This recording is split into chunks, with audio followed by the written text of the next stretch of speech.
Hola, muy buenas tardes a todos, bienvenidos a un video más de Resúmenes en Telequia. En esta ocasión vamos a hablar de un texto clásico de la sociología del lenguaje, es decir, el lenguaje de la educación de Jeremy Brunner. Como bibliografía estaré recomendando obviamente el lenguaje de la educación, el cual es uno de los artículos que aparece en el libro compilatorio Social Research del mismo autor. Obviamente este tema se trata tanto en educación como en lingüística, semiótica y demás. ¿Qué es el lenguaje? ¿Cuáles son las funciones del lenguaje? ¿Y cuál es la función del lenguaje en educación?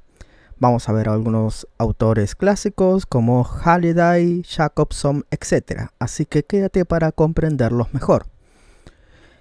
¿Cuál es el contexto? Pues fundamentalmente Brunner está planteando cómo se va transformando la educación. Y parte del análisis fundamental de cómo se ha transformado la educación pasa por analizar el lenguaje educativo.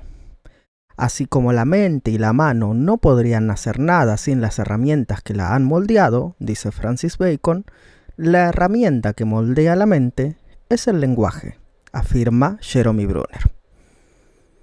Por ejemplo, cuando la ciencia que estudia la realidad, tanto fáctica, natural o social, da cuenta de ella, lo hace mediante el lenguaje y mediante un sentido.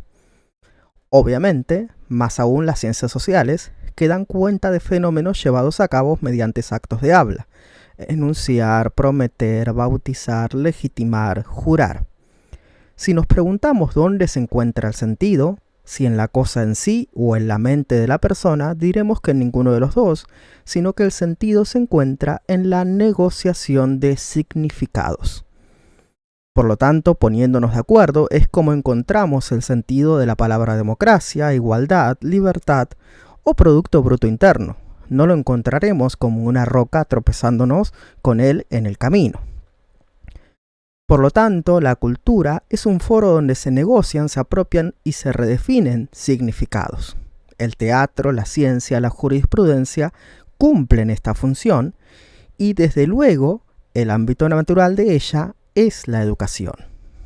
Algunos dirán que hay educaciones muy tradicionales, como por ejemplo la antigua China, donde solo se puede transmitir ciertos valores, usos y costumbres y no hay lugar para la negociación. Recordará Brunner los cambios dinásticos. Fueron tremendamente cruentos y ellos no eran acorde a esa educación y esos modales, pero fueron usado la cultura para legitimar luego a los que se habían impuestos en el poder. Por tanto, la educación tradicional es esta educación que se aplica a la transmisión de conocimientos, valores y básicamente algo ya instituido, como si los niños carecieran completamente de inteligencia, capacidad o valores propios. Obviamente no fueron considerados sujetos de pleno derecho con capacidades cognitivas.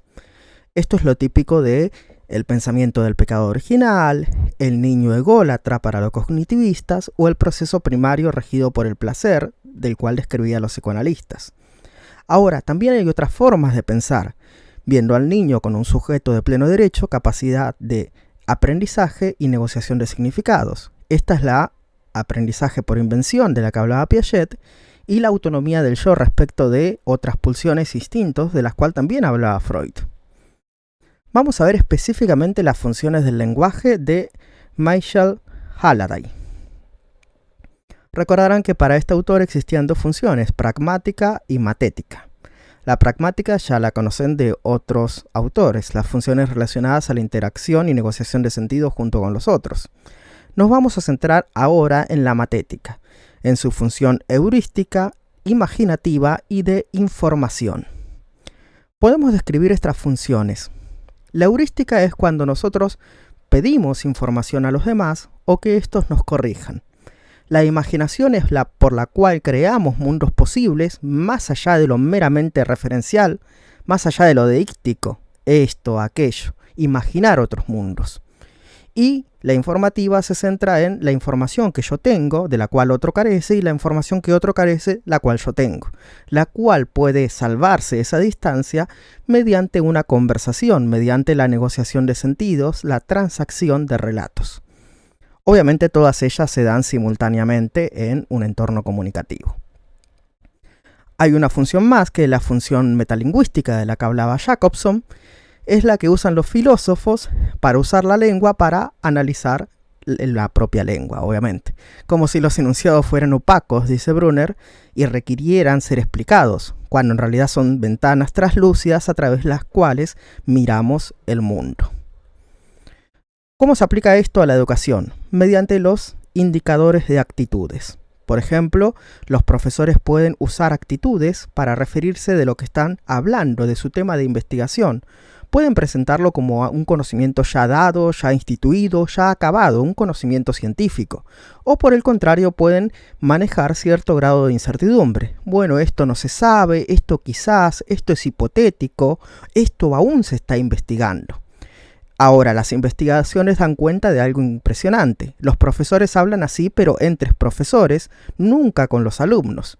Es decir, en lugar de despertar la curiosidad, maravillarnos, asombrarnos juntos de lo que sabemos y de lo que aún no sabemos y aún se está investigando, no se despierta el deseo por seguir investigando la materia que le es propia.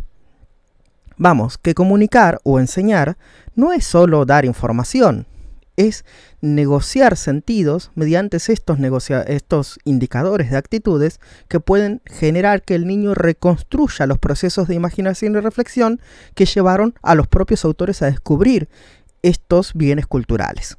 Es decir, la cultura no se está transmitiendo, se está reelaborando, se está refabricando, se está reconstruyendo. Cada uno, al repasar, por ejemplo, el pensamiento de Hegel, está siendo uno mismo Hegel, está reconstruyendo su forma de pensar. Esto es lo que planteaba Piaget con el conocimiento por invención, el niño que va descubriendo la cultura. Ahora bien, hemos de agregar que no lo está reconstruyendo solo, sino que está mediado por los sentidos que negocia con la comunidad. Cuando uno lee Otelo, el fin último de la obra no es entenderlo en el sentido más abstracto posible, sino entender que habla de la naturaleza humana que me permite comprenderme a mí mismo y mis interacciones con los demás y con mi comunidad. Por tanto, existe una doble función del lenguaje. Cuando le preguntaron a Brunner si, como él afirmaba, todo tema puede enseñarse a cualquier niño siempre y cuando uno sea honesto, le preguntaron, bueno, ¿es honesto usted con esa concepción de niño que está teniendo, con el tema que va a enseñar? Por lo tanto, reflexiona Brunner acerca del ser y del lenguaje. El lenguaje tiene entonces una doble función: hablar acerca del mundo, y esas representaciones que estamos manejando al hablar acerca del mundo constituyen nuestra forma de pensar y representarnos el mundo. Es por tanto performativo del propio self del niño.